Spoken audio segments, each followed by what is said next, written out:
Hey guys, welcome back to Roamer. This is a really fun episode I'm really excited about. Yeah. We originally had a different plan though, didn't we? Yeah, this was supposed to be an episode about the new Ramcharger, because that is a vehicle you guys are clearly very interested in. It's been some of our most successful videos. It's bringing a lot of new people to the channel. And we're still excited about it. We still are. We're still going to do an episode about Yes.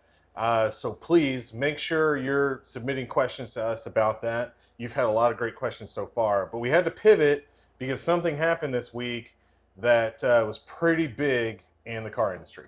Yes, so I think it was Friday afternoon. Mm-hmm. Scout Motors finally unveiled the Scout EV. In fact, two Scout Mm-hmm. EVs.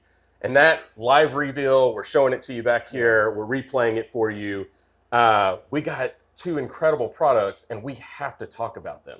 And we're going to go in depth. We're going to go in depth because they also dropped kind of a bombshell in that reveal that we're going to get to that relates to the Ramcharger. So it may have been such a bombshell that somebody in this room, in this garage, may have dropped some cash last week. But we'll get to that later too. Yeah. Yeah. At least one. At least one. Okay. And so on that note, right before the cars roll out, please subscribe to the channel. We're making a lot of inroads in the industry, getting them some really good relationships, and people like the content that we're producing.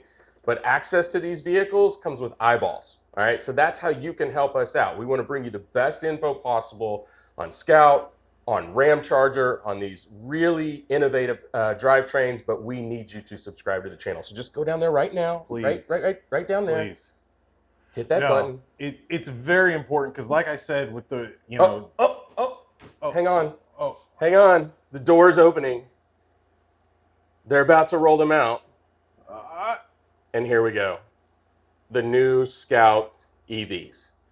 We get a truck and an SUV. And what's the truck called? The Terra? The Terra. And then the Traveler. The Traveler, the new SUV. And we are just over the moon about what was unveiled on Friday. Mm-hmm. And we're going to roll this footage, okay, while we're going. This is going to go for a while. So if you see somebody up there talking for a little while, apologize about that. But what I'll do is I'll drop some images down on the video as we talk about certain features. Okay. But I think I want to start this way. When I think about the ideal vehicle for the types of things that we like to do. So we got the camper, you've got a camper, we go off-road, we got the Jeeps, we got the LX. I have a list of things that I would really like to see in a new car, in the EV space, in particular for adventure vehicles. Most of those things on that list, these guys covered in their reveal. And so we're going to go through them one by one. All right. Okay. And we're going to start with off-road capability. Okay. And we're going to work our way front to back on the vehicle in each of these categories. We're going to start off-road. Okay. Yeah. And Scout said, leading up to this, that we would like what we see from an off-road capability standpoint. But hey, we've heard that before. Okay. Yeah. But what did we see right off the bat with this car that impressed you? Outstanding approach angle, right? And a really cool bumper that's obviously off-road focused. Yeah, and something that we really have only seen with Wrangler and Bronco. Right, yeah, Rivian and let's say Land Rover have kind of played in that space, but there's still a lot of plastic up front. I mean, we're getting steel. These are real steel approach skid plates, steel recovery hooks right there. You've still got plastic on the corners, but it's high cut. It's high cut, and it's. Look, you guys out there going with lots of like full steel bumpers across the front. Those are nice, but most of the time those are damage multipliers. Okay, Yeah, I'm willing to sacrifice this plastic rather than have a steel bumper do damage that's going to be a lot more expensive. All the way up into your headlight. Exactly. Yeah, and the front fenders. So really smart of them to design it that way. And yeah, it just looks cool too, because you're getting a ton of tire in the visual, and you know that's probably the next big item from an off-road capability. This thing showed up on the stage with 35-inch tires. It did, 35-inch KO3s on a wheel that was disappointingly a little bit large for my taste. But yeah, there was a great video by the guys at TFL this morning that dropped talking about this vehicle. Tommy got to go talk at the event with developers and stuff and look at some of the options, and there's going to be a smaller wheel available. I'm hoping for at least down to an 18. 18 is fine. 18 we don't need to go that lower. Tire technology is great. A 35 on an 18 is plenty of meat and will look good too. And you could tell, I mean, you can't really see it in this res, but if you watch the reveal live, there's plenty of room for an 18 on the brake discs and stuff like that. Whereas with like a Rivian or a Land Rover, you're not going to go smaller than like 20 or 19 on those things because they're just gigantic. So smart to make room for that. And with that 35-inch tire, and we just saw it, the really short front overhang that we already talked about, we're thinking we may see an approach angle from the factory at like 40 degrees. Plus, yeah. Maybe even better if the air suspension capability is up front too, and you can lift it even further. So that's tremendous. It's great. We should mention moving front to back. So suspension behind those 35s in the front, independent, double A-arm wishbone suspension. Yep. There is going to be air, at least as an option. I'm sure these testers or whatever have air. What I don't know is if we're going to see air up front. I know we're going to have air springs in the back to do auto leveling for towing and you know that and payload, but it remains to be seen if we get it at four-corner air suspension. Okay. I mean, maybe as an option. Right? So, and then before we leave the front, I mean, they've talked about things like winches installed from the factory, stuff like that. Although I think we're going to get to accessories later. So moving back down the side of the car for off-road capability, we did have integrated rock rails showing up on this version. On the truck, on the Terra, you had a integrated side step into the bed and a grab handle into that rock rail, which was a pretty cool thing to see. Yeah, that was really cool. Either way, we're getting protection. We're getting side protection where you need to see it, which is right along here. Yeah, I didn't, and I think the corners of we're maybe about to see it, but the corners of the Terra, still some plastic, which again is fine. I think it does show steel skids up into the rear bumper. But yeah, so let's talk about the rear. Okay, so coming back around to the back end of the vehicle, again, a great departure angle baked into the design. We have seen that before in some vehicles, like the Rivian has a great cut back there that certainly aids the departure angle. But we have recovery hooks and skid plates, again, built into that bumper. And then a full-size spare on a swing out. Now, supposedly this is optional. I think that makes sense. Yeah, because frankly, we hope it's removable, even if you get it, because it's not that fun to live with something like that every day. And we'll talk about the rear tailgate area and how that could impact it. But when we're out on trail, you've got to have this. And there's a ton of vehicles that are hitting the market now, EV trucks, EV SUVs, where there is no spare. Like Rivian, you don't have a spare in the SUV. Yeah. You can have one in the truck, but you got to either bed mount it, whatever. Right. But that's such a great addition. Yeah. Yeah. And like you said, tailgate. We'll get to that later, I guess. I mean, as far as off-road capability, we didn't mention solid axle in the rear. That was the big thing everyone was hoping for, right? I don't even think we were hoping for it. I don't think we thought we were going to get it at all. There were some rumors. That's true. They were just that.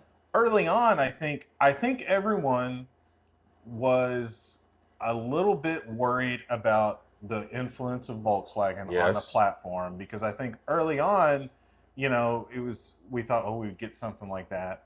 And then people started to get worried because that's not really a VW thing. But yeah, a solid axle with the integrated drive unit in the axle. Let's talk about the front and rear axles, because there's gear reduction built into that. It's not variable, I was thinking, but just the way that we've seen these drive units before with the solid thing, there is going to be a little bit of gear reduction that should help with like low speed modulation. We should, because that's been an issue with things like the Rivian or the Hummer EV or whatever, like with quad motors and stuff, like regulating the speed of the wheels at low speeds not being great for off-road and stuff. Like So, software can only right, do so much right. when you've got that many different components to Yeah. try to control on Right. all that terrain. Yeah, and then a step further, we've neglected to mention so far front and rear lockers on both of those mechanical discs. Mechanical Mechanical e-lockers, yeah. It's awesome. Yeah. Huge news. I mean, this thing just keeps checking a lot of boxes. Yeah. Disconnecting sway bar in the front. Yeah. We don't have like details on that yet as far as like how it's going to work, but that's going to be an option as well.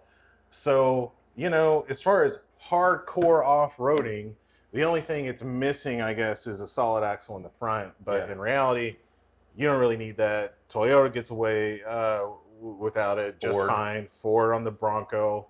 And so it's going to be, it's got everything you need to say, yeah, that's a legit off-roader.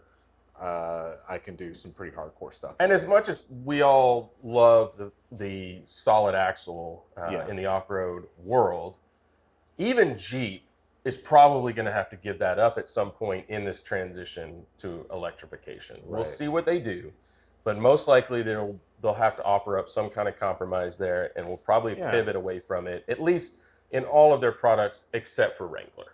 Right? They may keep a ICE version of the Wrangler for a while with solid front axle as well. Maybe so. In reality, the the solid axle in the front of the Wrangler is one of the things that's probably been keeping me away from a Wrangler or a Gladiator or something. It's not great every day. It's great off road. It's not great on the street. Yeah, no, that's fair, for sure. And then we should probably talk about, I think, Wheelbase here, just because if we're talking about off-road specs and capability, the Traveler, the SUV, has a wheelbase of right at 120. 120.4. So that's pretty long. Yep. So it's not going to be great for breakover angle. You know, Toyota's thing is 112 inches, right? So when you're comparing this against like a GX or the LX or Land Cruiser, the new Land Cruiser, even the new 4Runner, you know, it's gonna not stack up as well there. But we shall see when we actually get, you know, hands-on production models. It might pay dividends on the inside. Yeah. Now, and it's also a very long vehicle, but not significantly longer than some of the things we already talked about. I think it's right there in that same ballpark. It's just the wheelbase is long and the wheels are pushed out to the corners. That's why you get those really short overhangs in the front and rear compared to the compared to like equipment. a GX, right? Because I think you said it's almost dimensionally just as long overall as a GX. Yeah. But with an 8-inch longer wheelbase. Right. So you're sacrificing breakover for departure. Right. That is wide. Wide, yeah. Very wide. This blew me away when you said that. It's as wide as a Bronco Raptor? It's over 90 inches wide. Wow. Which, you know, for hardcore folks who, hardcore trails, you're going to get some pinstripes in this thing. And that, you know, that's a trade-off. I mean, but it's kind of in full-size truck territory from a width standpoint. Now, that's going to pay off elsewhere inside the vehicle in particular. You're going to be able to fit 3 adults across. And hang on, because, you know, in the second row and then some. And we'll talk about that. Yeah. But it's wide. But it looks so good, man. That width, I mean, it really, the presence of these vehicles when you see them is really impressive. I think, is that almost it for off-road capability? We do have a built-in, we have a built-in air compressor, which does come into play, you know, if you're airing your tires up and down. So it's something that everybody is starting to build into their adventure vehicles. Yeah. Maybe that's a good segue. Yeah, into adventure details. Because, it's got, I mean, we saw in the launch all that cool stuff. The compass. Yeah. Why not? A manual compass. Really cool controls up there, up high for your front and rear lockers. Yep. A air compressor built into it. Yes. So now we're shifting to the adventure details. So not just get anywhere, but all the cool stuff that's built into the vehicle to make it a better experience. Yeah, and so I hopefully we'll see it on here later, but really cool. Like, I don't know if they're really Molly panels, but there were panels all over the inside of it that look like they're for mounting stuff. They There are was called one their in the version of front. the Molly panel. Yeah, Yeah, they're in the back, they're in the front, they're in the back of the yeah, seats. everywhere. Lots of cool touches. But I want to start up front again. Okay. Okay, because the air compressor is located in the frunk. In the front. And the frunk is dead on to what a frunk should be, especially in a vehicle like this that is as tall as it is, as far as, sitting up high and being off-road capable. It's a full front grille integrated lifting frunk. Yeah.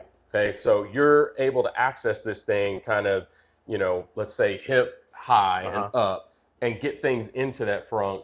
And you're not like on the Rivian, it's a clamshell. You having to lift things up and over, and it's not great. Yeah, it's like way open down here. Hopefully we'll see it later, but it's just above the bumper. It all opens, so you can just. So if you got a cooler and you got two people that are lifting a cooler, you and your wife, you're not having to go way up high. You're just having to get it up here and in. And not only that, but it looks like they specifically designed the frunk to hold on to a refrigerator or a cooler. Yeah. The way the floor is built, and like I said, I'll be popping some pictures up to kind of show this. Okay. It should sit right down in there. It shouldn't move around a whole lot. It's sort of cut that way. And then you got power for it. You got a power panel. Anchor points. Yep. And it looks like dimensionally just a ton of room. Yeah. So not a lot of wasted space. One of my big criticisms of the new Chevrolet Silverado and Sierra EV, even though they're big full-size trucks, you open up the front, there's a ton of wasted space. They've got a bunch of plastic and some things that are built in up there that takes away from usable space up there. And it certainly doesn't look that way with these. And the air compressor is located up there as well. So I'm really excited about somebody just taking all that into consideration and giving the community what they've asked for. And that'll be a common theme today. It will be. Listened. Yeah, and especially, we want to talk about the adventure set, right? The ability to have something as big as a fridge up there would be really, really great if you're thinking about this vehicle, about maybe camping inside of it. Right. And you don't have to find a way to sleep around your fridge in the back of the vehicle. That's pretty cool. I think, if you size everything appropriately, you could have your recovery gear, your air up stuff, right? Your fridge. You could have a lot of stuff there and not compromise your like camping space in the back of it. Yes, absolutely. So you could even have that fridge sitting there and your air compressor cables and everything sitting on the side, and stuffing things in and behind, and still taking advantage of that space, which is really cool. All right, so well, hold on, because we mentioned power up there. We think there's AC power, right? 120 volt power. I would almost guarantee it's AC power. As well as USB. I think we could even see USB. I think there's USB all over this vehicle. Yeah. All right, so from an adventure standpoint, making our way back, what else should we be covering? Let's kind of talk about what's on the inside, because, without going into too much detail on interior, because I think we're going to talk about that in a little bit. But all your aux switches are inside. They're built in. So we talk about locker switches up top, but your aux switches are over on the left. I noticed that. So the driver can easily kind of switch on and off their lights, the external lights, and everything else. We don't know how the vehicle is set up for those types of items yet aftermarket. No, we'll find out. I guess we'll definitely find out. But hopefully they've got, what they've talked about serviceability being something they've thought about. So hopefully, they'll have like a bus or something set up for you to wire to for that. That's pretty easy to get to. Yep. I can't think of anything, beyond that when it comes to the rest of the front of the vehicle. Although I think there were some tie down points on the hood that they built in, so you could technically put something up there and strap it down if you absolutely had to. Which is, something a lot of folks do like. I'm trying to see if you can see them up here, but I'm fairly certain that they're up there. Well, we talked about power. I think we're expecting like at least 3 actual plug ports, right? We're thinking 220 volt plugs and a 240 volt plug somewhere on both of them. Yeah, I'm not so sure. I thought in at least one of the videos somebody referenced 240, but it didn't show up in the charge port. So all you see in the charge port is your charging plug and then a couple of 120s, right? So I don't know where a 240 might be. It may show up as an option on the truck, in the truck bed. Yeah. They didn't show us any ports in the truck bed, but there was definitely a panel for it. Okay. Okay, so still pre-production, or production-ready concepts is what they were calling them. But it wouldn't shock me if there's 240 somewhere. Yeah. I bet in the SUV, I mean, you might get one inside in the back, but I'm not so sure. It'd be interesting. I don't think they mentioned it, but I'd be shocked if there's not the ability to like power your home off of the battery pack like most EVs are doing. And if that's the case, there's going to be some way to access 240 volt power, but it might require an adapter off the charging port or something like that. Fair enough. But that's all speculation, which we're doing a lot of because we're so excited about the car. Yeah. All right. So really good transition into the EV powertrain and what we know about it right now. So 800 volt architecture, 350 kilowatt DC fast charging. That is what they're promising in this vehicle, and we have no reason to doubt that. That's where the industry is going. We're still a little ways out from these vehicles being here, so we're going to hold them to that and assume that's what we get. Okay. But that's not all. Okay. There's additional news as far as powertrain goes, but right now I'm pretty satisfied with that. I think that's a really good number. They didn't say battery size, all of that to come. Or did you hear a number? Did you hear something for battery? No, I didn't. I thought I did, but now I'm remembering that I didn't. But they have talked range. And it might be up here. And towing, right? Yep. And I think they're saying there's 350 miles in the Terra. Yeah. Maybe a little bit more in the truck. We'll see, depending on what size of the battery ultimate is. But yeah, along with that comes some pretty impressive numbers. 3.5 seconds, 0 to 60. 1,000 foot-pounds of torque. Yeah. That's where my wife said, sign me up. Yeah. It was like Mrs. Leadfoot. Yeah, so 2 different tow ratings depending on the vehicle. So 7,000 in the Terra? Traveler. No, in the Traveler. Sorry. And then in the truck, 10,000. 10,000. Which is a big number. Yeah. You're really getting full-size truck capability in the Terra. And very nearly full-size size. Almost. I mean, we said 120 in the Traveler is the wheelbase. It's 130 something? No, it's over 140. Over 140. Yeah. Yeah, that's not a mid-size truck. It's not a full-size truck, but it's kind of a tweener. 5.5 foot bed. Right. Which standard now is 5'7" in the full size space anymore, right? With a quad cab. So yeah, you're right there. But not quite, right? Not quite that full size truck. So like we said, it's a tweener. Yeah. 350 miles of range, and it's going to show up with the NACS plug standard, the Tesla plug.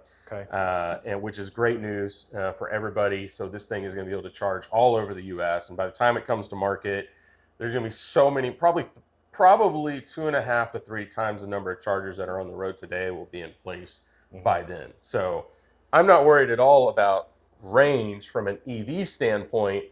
But if you are, we have some pretty cool news that dropped on Friday. This thing is coming with a range extender option, right? And I think it's about to pop up here. Oh, yeah, they did talk about bidirectional capability. But guys, the reason we were so excited about the ramcharger was the elimination of range anxiety and the ability to do long-haul travel, but also utilize as much power as possible wherever you end up at camp, right? So you could drive on gas to your destination and utilize, or a combination thereof, and still make sure you have plenty of power and a generator at camp built into the car to utilize more power for anything that you might need, right? And so this solves so many problems. And I cannot tell you how many people in the industry are all over this because they chose to include this as an option. Yeah. And it's just, I mean, they've talked about it in some of their press stuff. Like, it's necessary right now in the EV space to have a range extender. So, yeah, it just opens up so many more customers and so many more cool possibilities for the user. So, we're really excited about that, just like we are for the ramcharger. And now we don't have details at all on the range extender. On what it is. On what it is, although they did tell us it's going to be in the rear of the vehicle, underneath the floor on the Traveler. And we're assuming on the bed as well. Yeah. We don't have any idea how big it's going to be, how much power it's going to output. The only thing we know is they gave us an estimated total range for EV and the extender at 500 miles. Yes. Now, what they have said is that the range extender will take up battery capacity. Right. So we're going to get a smaller battery. So we may be dropping down to, let's say, 300 miles of EV range, let's just say, okay, which means 200 miles possible with the extender. Right. Okay, so got to have enough gas to add 200 miles or so. I mean, that's just us sort of speculating. Yeah. But that's pretty significant. And what we did see with the fuel cell or where the gas tank is going to be, it's not at the rear. It's actually at the front of the battery spacing. Behind the Frunk. Yes. So they've told us that as well. So it's not going to interfere with the Frunk. Yeah. So you won't get a smaller Frunk if you go with the range extender. Yeah. And so you see the gas cap is on the front right. Yeah. The charging port is on the rear left where it should be. Yeah. So don't mix them up. Let's not do that. But, you know, a really cool solution. And then they came up with a unique heritage name for the range extender version. They're calling it the Harvester. The Harvester, right. Because, I mean, we haven't talked about it, but the Scout is a product that originated under the International Harvester brand. Yes. It was mostly tractors and heavy duty and stuff like that that went away. This is actually the point in the video where they're about to unveil the range extender. So you'll start to see some of that back here. You know, we started the video talking about Ramcharger and how excited we are about that product, and we still are. But it's these series hybrids, these extended hybrids that really has our attention, like we said. And there's more of these coming. Okay, we're starting to hear rumors that Ford Super Duties, or at least 3/4 ton and up, are starting to look at diesel series hybrids, diesel powered. And then GM actually unveiled a mil-spec truck for special operations with a range extending hybrid in it, also running off of a diesel engine, a Duramax. I think a 2.8 liter Duramax. That's right. So you can creep up in stealth mode. Yeah. And neutralize some targets. Take care of business, and then, you know. Here we go. There you the go. Harvester from Scout. Built-in gas-powered range extender, over 500 miles of range. We saw right there, there's kind of like a placeholder graphic in the gas cap. Yeah. Yeah. That's absolutely epic. Now, Roman and Tommy, when they were doing their video earlier today, Roman speculated that this could be a boxer engine because of where it needs to be in the vehicle. Right. Which is not a horrible guess, because there are boxers underneath the Volkswagen umbrella. Yeah. Of smaller, size. Yeah. And guess what? There's plenty of them in the catalog that don't meet emissions anymore that have sort of been retired. But I'm imagining, to leverage it for something like this, it's not going to matter. So there's not like a ton of development costs. They're there. Yeah. And that's a benefit of being part of this Volkswagen umbrella. I can't wait to find out what it actually is. Yeah, I can't either. I saw a video, and maybe we'll link it in the description. I don't know, some random YouTube channel guy had some graphic specs and stuff. He was kind of speculating on kind of how big it would need to be, and what's available in the Volkswagen catalog that could maybe fit in that small space. He was speculating like something maybe like a 3-cylinder turbo engine, which would be a little bit disappointing I would be disappointed to see a turbo on this thing, just for packaging and stuff and simplicity. I don't think you don't need to go that route. Yeah. Interesting. But, some of the graphics that they showed in their presentation to him suggested that maybe there were 3 exhaust ports sticking out the back of their little, I don't know, cartoon or whatever. Okay. But, who knows? But, A range extender application allows them to play around with packaging more. They can do so because it doesn't have to deal with all the same problems of a regular ICE car. Like they can cram it in there a little more. I don't know. We'll see what happens. Yeah. A boxer would be super cool though. It would just be cool. Yeah, Roman said that, and I was like, oh, I didn't think about that. That would be especially well because the truck application, the Terra is supposed to get the range extender as well. I mean, it for sure. You can reserve it. You can reserve right now a Terra with range extender. So to do that, the packaging challenges are even greater, I would think, for the Terra because of the bed. Yeah. So a boxer fits in that space even better, which is why Roman said it. So I don't know, but hey, subscribe to the channel, please. And when that news comes out, we'll talk about it. We'll talk about it a lot. Yeah. Because it has that's where we're most interested in this product, not in the pure EV, but really in the range extending. Well, now, and because of this guy right here, right, we tow stuff, and so that's what's got us amped up about the ramcharger because they've put a range extender in there that is quite large and puts out a lot of power. So I'm actually really glad you brought this up because this is exactly where I was going to go next. The ramcharger and the harvester come at this problem from two different sides. Okay, ramcharger is about 140 miles of EV range and an additional 500 miles of generator range with a 27-gallon fuel tank. Okay, so it really is set up for long haul towing. That's its mission in life, or a lot of payload over distance. Right. This comes at the problem the opposite way. It is mostly an EV, 350 miles, with a much smaller supplemental range from the generator, the engine that's going to be in the back. And to me, that means you're really orienting this product to the adventure space, not so much the towing space, the long haul. Yeah, I think you're still going to have to charge this vehicle more than you ever will with something like a ramcharger. Right. It's just a different use case. It's your primary use case. It's a different market. And so I love that because honestly, we have flirted with reserving a ramcharger, really trying to get one of those into the fleet at some point, and we still might do that, but it doesn't necessarily fit what we like to do the most. No. Yeah, and one, my wife doesn't want a truck. Yeah.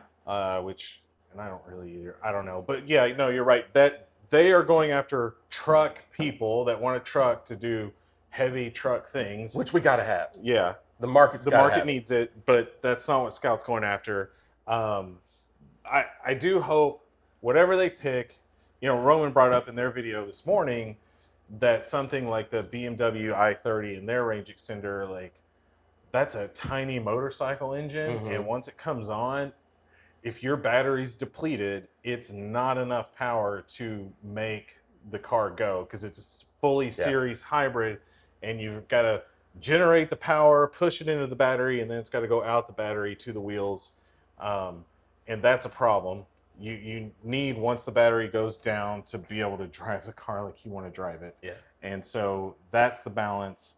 That's why ramcharger picks up such a big engine for their range extender. So, we'll be on the lookout for that but I think you're right. I don't think you're going to be able to tow across country with this range extender, at least not something very heavy, but that's okay. Yeah, to me, this is where this fits. Yeah, this fits into I've probably charged this thing up. I'm 50 to 100 miles from a trailhead. I'm then into the backcountry. Most people are not going to spend 100 miles in the backcountry.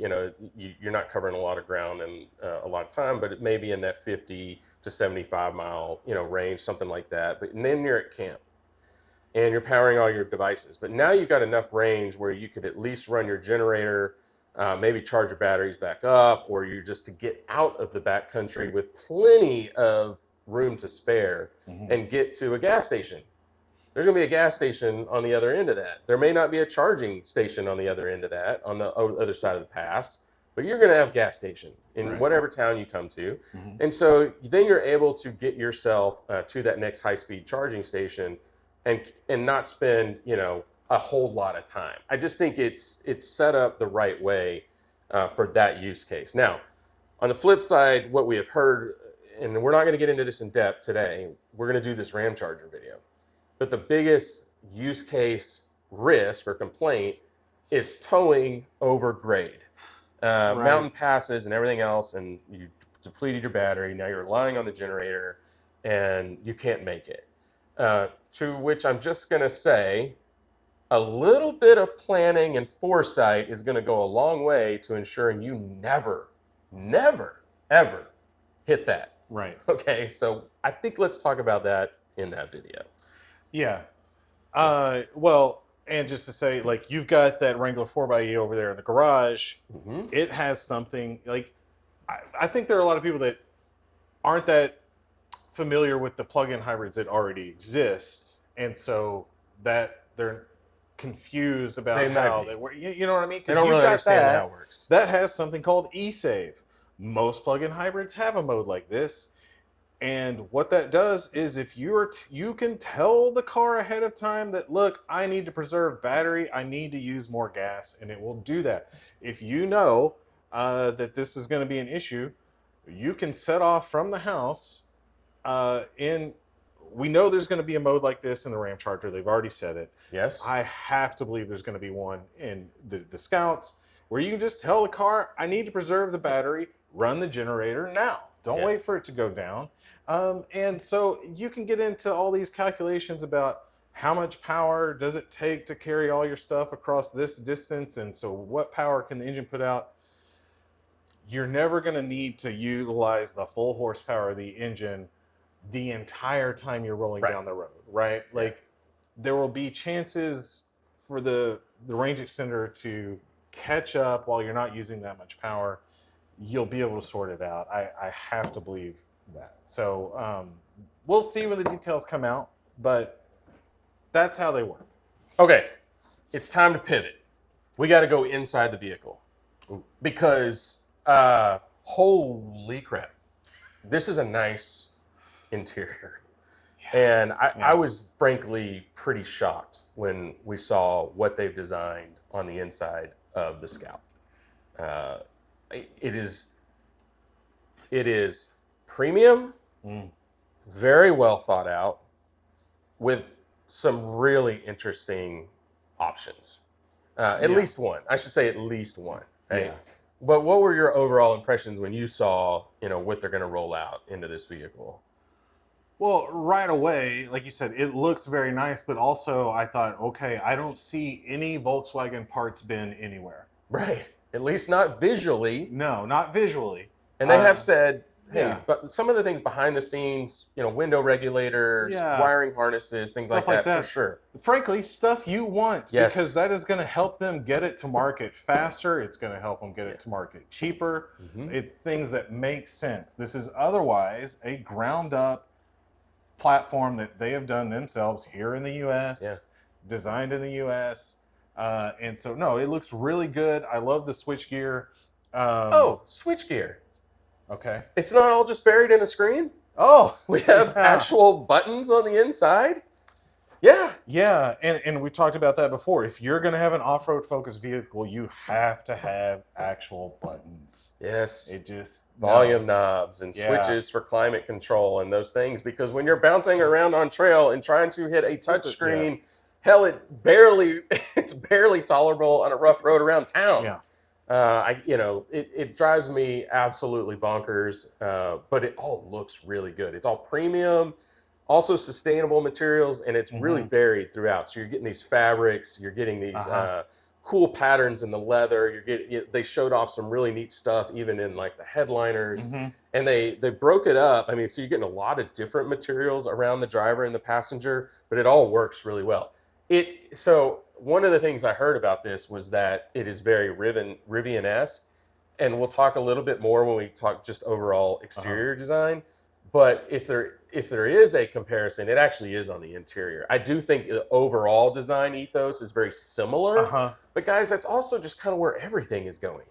So it's kind of easy to say, well, it's just like a Rivian. Well, a Rivian kind of looks just like a Tesla, but with better materials. Like, that's just the Yeah. evolution of vehicles. But I do think it's, if you see the heritage pictures of Scout, that heritage is all over the inside as well. So it's really cool. Dude, the wood that they have just like shown us in the interior shots looks phenomenal. Yeah, they have open pore hemp wood in the truck production concept. And then I'm trying to remember what they showed us in the Traveler, but it all looks really good. Something baller. Yeah, a really nice design on the center console as well, with a lot of capability and a lot of adaptability. That's, again, it's kind of table stakes now. But if you don't want a center console, there is an option available on both of these vehicles, which you just don't see anymore out in the marketplace. No, what is that? On a work truck. You can get a front bench seat. Yes. Which no other SUV has. Hardly any trucks have anymore. And everyone lost their minds over that, and I kind of get it. I mean, one, it's an extra seat. Yeah. Okay, so because they have not offered this with a third row, we haven't seen it, and we suspect if that is coming, it's going to be well after the first edition, or these models get cranked out in lots of numbers. So, you get the additional seat. It looks cool. It works with this whole retro design, right? It does. You're like, wow, what a throwback. And I mean, that was one of the first things my wife asked about when they saw that, was like, oh, well, can you get that in the SUV? They've shown it in the SUV in their launch video, but we didn't see it in person in the reveal or launch. Right. And I don't know, Tommy in their video, the TFL video from this morning, was speculating that it might be truck only, but I hope it's not. We'll because see. That would be awesome. They said verbally in both. Okay. Now, whether they walk that back or not, the realities of production may, push that out a couple years and then they drop it. Who knows? It's still really cool. Now, one thing that it didn't, at least visually, you didn't see was there's no drop-down option in the front bench, like with cup holders. Like you used to see that in the Rams and the full-size trucks, right? You get a bench. Which was awesome. It popped down. You still had a place like a laptop, table and everything else built into the bench, flip down. I think we will see that. I think we will too, because like we said, this is pre-production. Some of these things they were showing us, it's slapped together with duct tape and stuff, and hope. So I think we'll see it. I do too. And now, speaking of that, there is a pop-out table under right above the glove box for the passenger. I saw that. It kind of slides out, which is really cool. So you could, have your fast food on the road, or even get some work done on that table, on the road trip or something like that, which is really cool. One thing we did see, it did look like that these cars were running Rivian software on the center screen. Basically, Rivian's layout and graphics. Okay. So it's got to be pretty similar. We don't know if that's what ultimately they're going to have in the production car or not. They didn't say. We did see a configurable driver's display with some heritage gauges and being able to kind of change that visually, which is pretty sweet. But yeah, overall, just beautiful inside. Yeah. Well, let's hope we get the Rivian software or some version of that over the ID Buzz or ID4 software. Let's just say. Now, that list that I was talking about of things that I got to have or would want to have in any future EV vehicle. I have the Jeep 4xe with the power, one touch, sky roof. I absolutely love that feature. This thing has a Cabana roof on it, a fabric retractable roof, and it's huge. They are claiming this will be the largest retractable roof on the market when it comes available. And I would absolutely have to have that. I know that's not your thing. Yeah, it is. I don't know. Every time you're in my Jeep and I have it open, you're complaining about it. Well, yeah, because it's loud. He's worried about this up here, I think. Maybe it going away with too much wind. Yes, I do. But one, if we were to get a vehicle like this, it would be my wife's daily driver, most likely. And she's going to be all about it. Also, I have two little kids who, for like the week I borrowed your 4xe, they wanted it open all the time. They wanted it open all the time because it's awesome. It's awesome. And, you know, being able to just hit a button and do that is incredible. Now, the one thing that I'm kind of concerned about, I don't know if this is the right word, but I do have a screen on the Jeep, and the Jeep is set up such that you can put like a shade, like a see-through mesh Right. that kind of keeps the wind down, because the ladies do not like riding around at any sort of speed with the hair on the face all the time. And it keeps a little bit of like the UV intensity off, but you get the open air experience. I don't know. I don't, you know, in the concept, I don't really see a way to facilitate that, but maybe they'll come up with something. I think we'll they'll see. come up with it. Yeah, it's easier in the Jeep because of the roll bar roll and everything. bars, Like yeah, lets you you got install attachment. it. I have to think they're thinking about that. And if they're not, the aftermarket will take care of it. I think. Yeah, it probably will. You're probably right. Yeah. Oh gosh, what else on the interior? We mentioned their kind of Molly panel versions. We saw those all over the place. They functional and also look really cool. We saw them like on the backs of the seats. I really like that. Even my wife liked that, even though she'll probably never use them. I did see 80-20 or 40-20-40 in the Traveler concept. So that's pretty cool from a adaptability standpoint of the second row. You know, does it make it to production? I don't know, but that's what they showed us. I'm trying to think of anything else in the back of the vehicle. We already talked about plugs and things like that, but I would go back to the fact that those plugs are in the charging port. So where the NACS adapter is, the Tesla charging port, there's multiple 120 plugs there. Yeah. So you can power things at camp without having to open the tailgate and the lift gate, right? In a lot of SUVs, everything's on the inside. So you're having to leave something open or cracked in order to power it. Not on this. And, you know, Jeep solved that with an adapter in the new Wrangler. There's some complaints about how well that works, but the fact that they're building it in this way is really, really cool. So let's say you had a rooftop tent on top of the Traveler and you wanted to run a heater or like even an air conditioner. You know, you could power that from the outside of the vehicle and you got really easy access. Keep everything closed. Or run an extension cord off to your picnic table with your induction cooktop. Yeah, exactly. You don't have to carry all the propane and everything with you. You can really have a lot more options. So that's pretty exciting. That's cool. I mean, you mentioned the tailgate. We should mention that. There is a tailgate. We love tailgates. I love tailgates anyway. I think you at least like tailgates. I love tailgates. Yeah. Well, you know, I mean, like we were at the Ford Expedition reveal and they've added one of those. We're mad at the LX 600 for getting rid of theirs. I have one of my LX 570. I love it. So we were very excited to see that. Yep. And, you know, you mentioned camping and the plugs and everything, but you don't have to go camping. Like, I promise you're going to use that feature all the time. You're going to use it at your kid's soccer game. You're going to use it if you go tailgating at a sporting event. I mean, the possibilities are endless. So they absolutely are. But let's talk about, we talked about the spare tire carrier on the back. It does swing out. And now you're having to pop the lift gate and the tailgate. So there's three pieces to that equation. And that's why we were saying it would be great if the spare tire carrier is removable.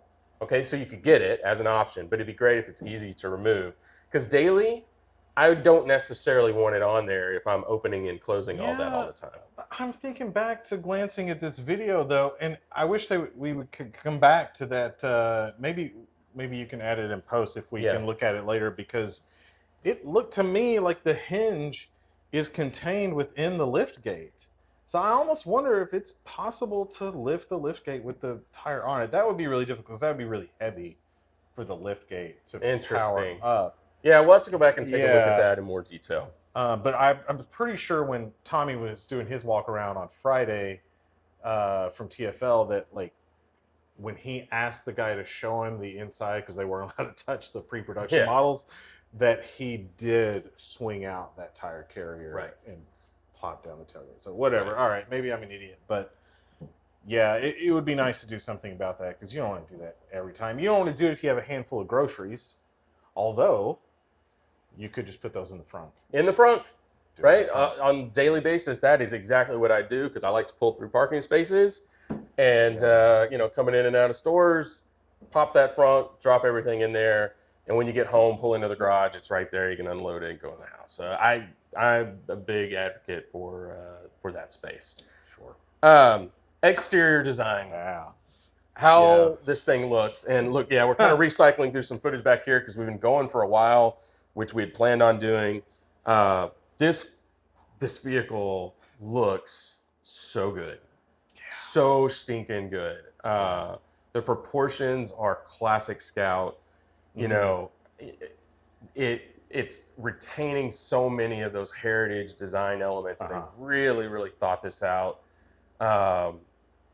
Our wives both were like, hell yes, right? They looked at that and they, so it balances the masculine, stance and proportions, but it's just soft enough in certain places that it's got mass appeal as well. It's not like this big, giant, hulking, monster. It doesn't come across that way. It's just perfect.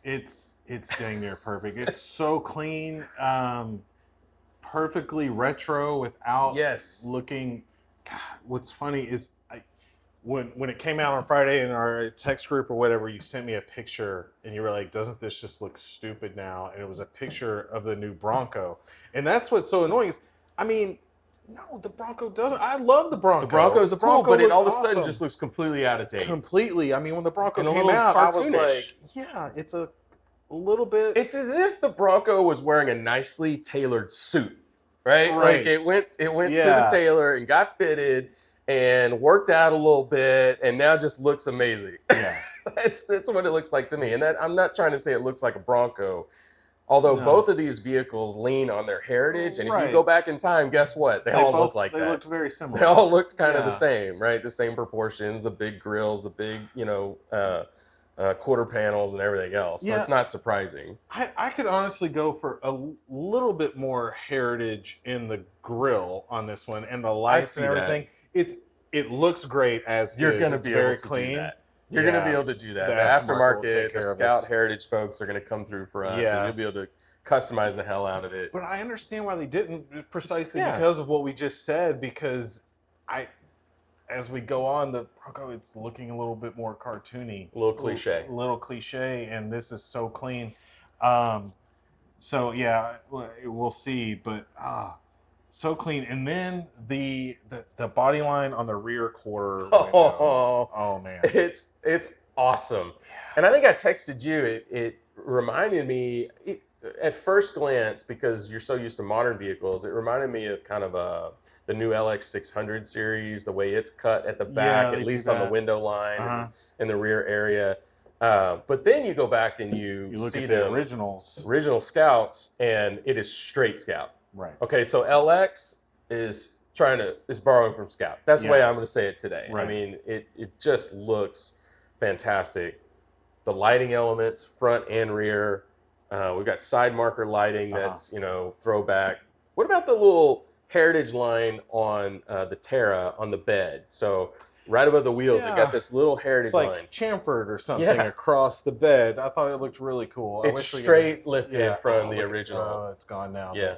Just showing some of these throwbacks. Really cool commercial, by the way, kind of this, tying the old and the new with a family element. And this actually showed up during one of the college football games last night. I think it was this video as an advertisement. So they're really pumping some money straight out of the gate, trying to get the word out about this vehicle. And the TFL guys described the launch event, and man, they threw some serious money at this launch event. Five-star hotel in Franklin, Tennessee, billboards from the airport all the way to the event, catered chefs. They didn't cater chefs. The chefs catered the food. Right.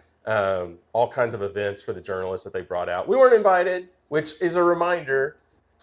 Like the video, please. But more than that, subscribe to the channel. That's what these companies look at. They want to know what the reach is going to be like. Right. And they base that off of subscriber count, not video view counts. Right. Okay, so we really do need your support. And we should also mention right here that we do have a Facebook group. Hang on, we'll go there in a little bit. We have a Facebook group, but we'll tell you what that's about when we get a little further. Oh, right. All right, anything else just on exterior design you think we should focus on? No, I mean, I kind of mentioned it before. That rear swing out, I love the design of it. the thing that goes across the back of the wheel, right? It's not just Yeah. hanging on there, and it Right. looks so smooth and integrated. And also, I'm betting you're gonna have Porsche, kind of Porsche-esque, yeah, with the little quad mini lights yeah, up front, and just a very simple Scout, a script Scout. Script. It just looks Yeah. perfect, man. You can see the Cabana roof that's actually Huge. open on the vehicle. What a stance! Yeah. What an absolute beauty. I bet you're gonna be able to mount cool stuff to that Yeah. rear swing out and everything. Oh, here are the kind of tie down Yes. elements that And you they're were on talking both. about. Yeah.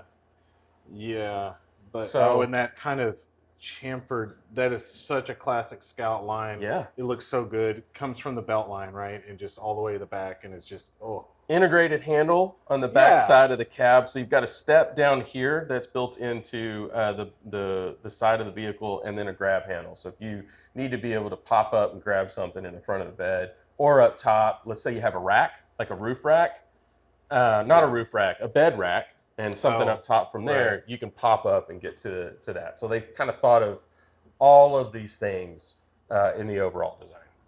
So Okay. on our list next is timing and pricing.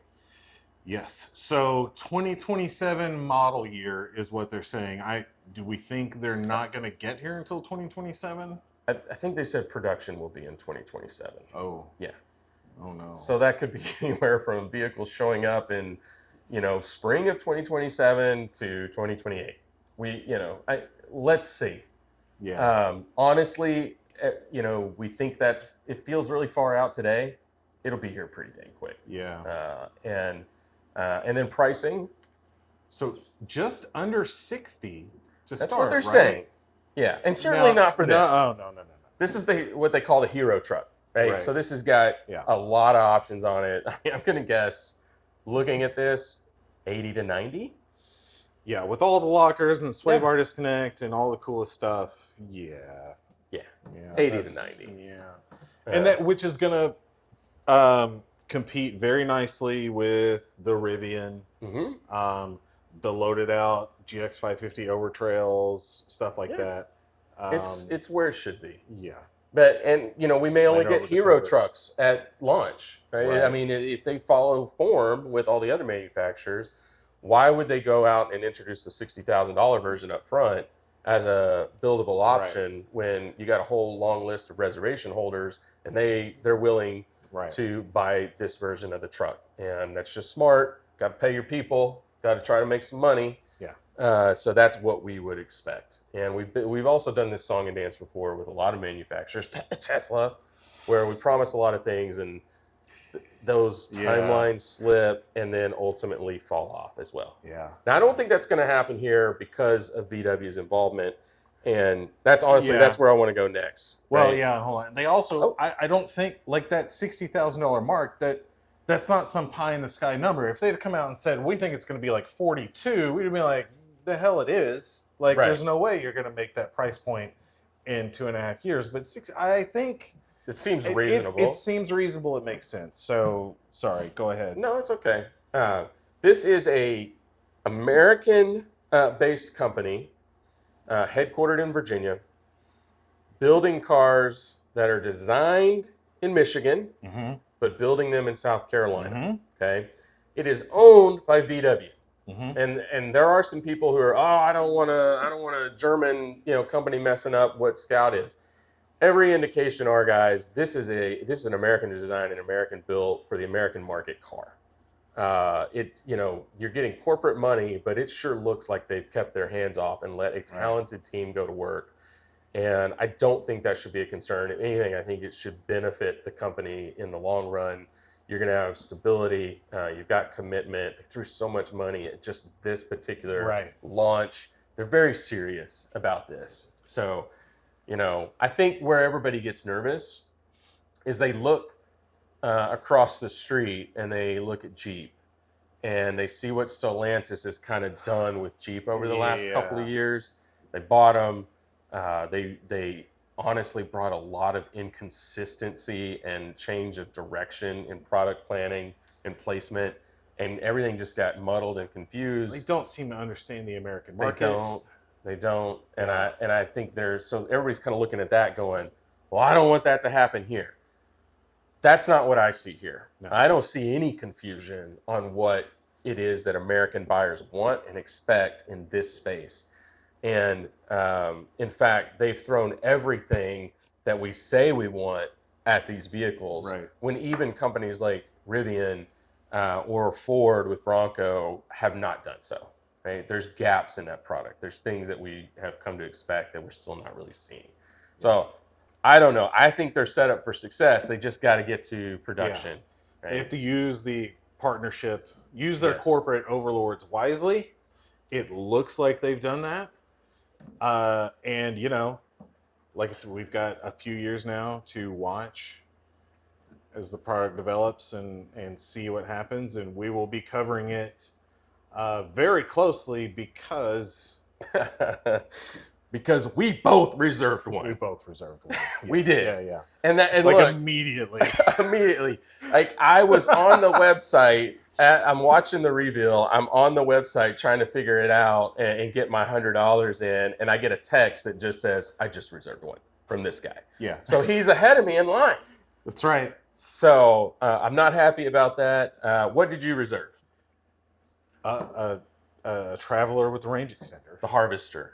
Yeah, the Harvester. I too reserved a Harvester. We reserved the same thing. The same thing. I really... Now, hang on. Here's the deal. All right. These decisions don't happen lightly until... or independently. Until somebody else in the room goes, I want one. Yeah. And that's what happened in both of our cases. My wife walked into the room, saw it on the TV, and said, does that come in green? If it does, I want one. I don't know if it comes in green, but that was enough for me to go, $100. I'm right. Okay. So I've got my spot in line. Yeah. I think you have a similar story. Yeah, basically. I mean, it was, I found out one, it had a Frunk. It had a range extender. Although it's hilarious. Oh. We've been talking about another car. My wife just wants one in green. Oh, it looks She saw cool. the bench. She loved the front bench. Okay. Hopefully we'll be able to get it. You know, I find it hilarious though because, you know, we've been talking about what our next car is going to be for a while, and every time I suggest something that doesn't have a third row, it's no, it doesn't have a third row. And then this popped up onto the screen, and suddenly third row doesn't matter anymore because that's how awesome it is. So you know. That's going to be interesting because by the time this thing shows up, you're going to be right in the wheelhouse of hauling other people's kids around. Exactly, and that's why we've been doing that or been talking about it like that. So we'll see what happens. I'm really hoping that between now and when it's time to actually start filling out a spec sheet, that one of us will have convinced our wife to get this instead of that. With a bench seat. With a bench seat. So you can get 6. You can get 6, and that's fine. Yeah. Because all of the 3-row cars we've been talking about are things like Kia EV9, which really only functions as a 6-seater, Tesla Model X, only a 6-seater, right. Stuff like that. So that's why I don't think we're getting a third row. I think the bench seat is going to be they're saying, well, you can seat 6. And if you can seat 6, you're perfect. Fine. You're doing fine. Yeah. Well, yeah. So you said next car. Reality is, it's probably, at least I know in our house, there's a car in between this car and that car.